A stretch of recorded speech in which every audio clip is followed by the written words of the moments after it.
Imagine this. Two nations born from the same roots who once shared a dream of unity. But then something broke. One became a tiny island that rose to become one of the richest, most efficient countries on Earth. The other grew into a vast, diverse land full of warmth, beauty, and contradictions. I'm talking about Singapore and Malaysia, two siblings separated by history, yet forever connected by culture, by family, by food. They look close on the map, but in reality they live in completely different worlds. Today, we're going to explore what truly sets them apart, from wealth to politics, from food to daily life, and how one decision made 60 years ago changed both nations forever. Stay with me, because what you're about to discover might just change how you see Southeast Asia. Chapter 1: Brothers Who Fell Apart.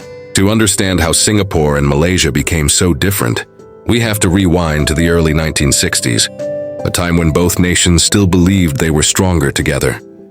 Back then, Singapore wasn't the shining city of glass and steel that we know today. It was poor, crowded, and struggling, but it had one powerful thing: a busy port and a hard-working population, ready to build something new. Malaysia, on the other hand, had what Singapore didn't: land, natural resources, and political influence. So on paper, joining forces made perfect sense. Singapore brought trade and energy. Malaysia brought land and stability. But almost immediately, cracks began to show. Singapore's population was mostly Chinese, while Malaysia's leaders were determined to protect Malay identity and privileges. That difference in culture, language, and power quickly turned unity into tension. The two sides disagreed on almost everything. Singapore pushed for open markets and rapid growth. Malaysia preferred to protect its rural economy and traditional industries. The more they argued, the more fragile the union became. Then came 1965. Riots broke out.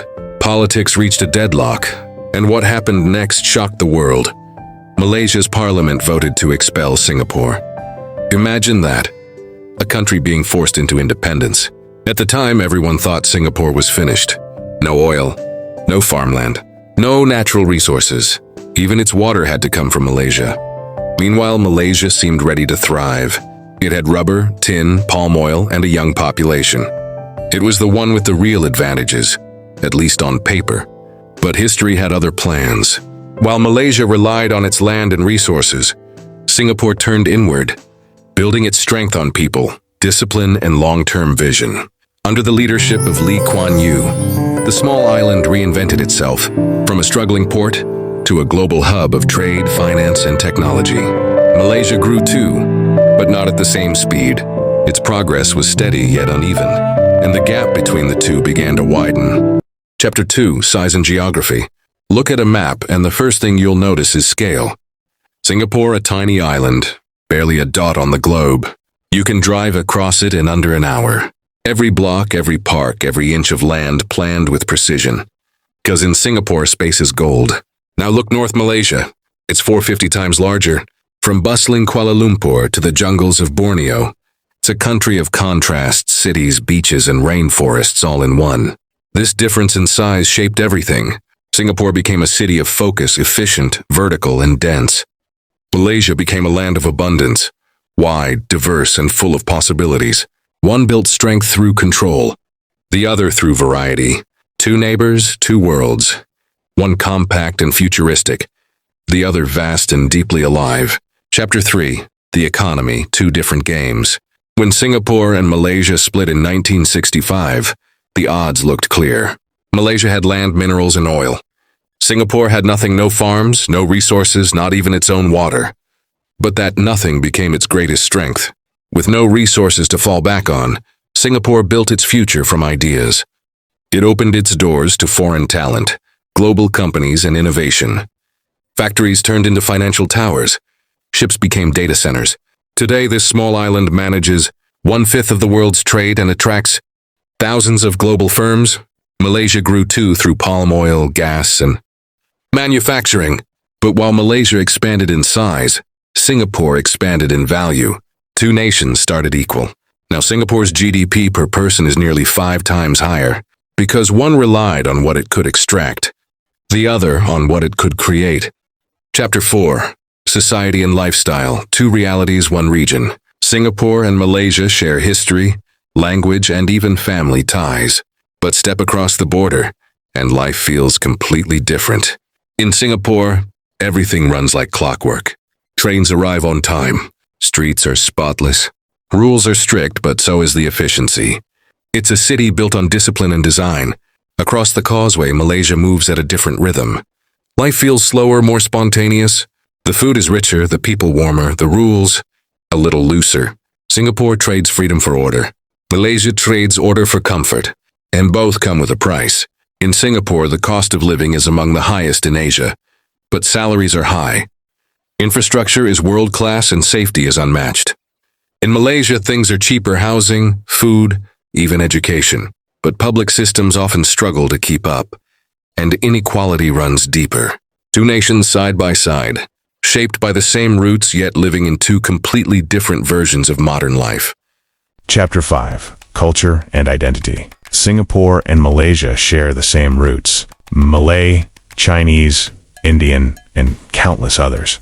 But how they blend those roots couldn't be more different. In Malaysia, Malay culture leads the way. Islam shapes daily life from the morning call to prayer, to national holidays and public customs. Bahasa Malaysia is the national language, and the idea of Bumi Putera gives Malays special rights. It creates unity, yes, but it also creates division. Many Chinese and Indian Malaysians still feel like guests in their own home. Across the border, Singapore took another path. No single group dominates. English connects everyone.